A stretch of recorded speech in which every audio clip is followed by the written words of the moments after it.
Medical ऍस्ट्रोलॉजीनुसार ग्रहमान आणि सांधेदुखी किंवा मणक्याचा त्रासाचा खूप जवळचा संबंध दिसून आलाय.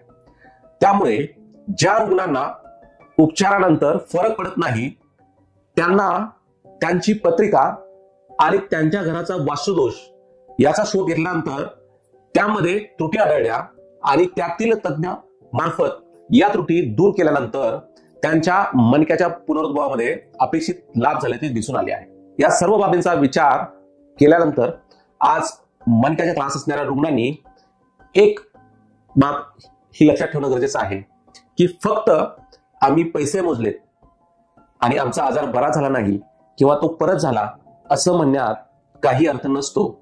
आज जगातील कोणतीही व्यक्ती कितीही श्रीमंत असो, आरोग्य विकत घेता येत नाही. मणक्याच्या आजारांचा पुनरुद्भव टाळणे यामध्ये रुग्णाने जीवनशैलीमध्ये बदल करणे, आहारामध्ये बदल करणे आणि शारीरिक झीज टाळण्यासाठी पारसनाथ क्लिनिकची SRDP नियमित घेऊन आपले मणके स्वस्थ ठेवणे हाच मणक्याच्या आजाराचा पुनरुद्भव टाळण्यासाठी एक राजमार्ग आहे.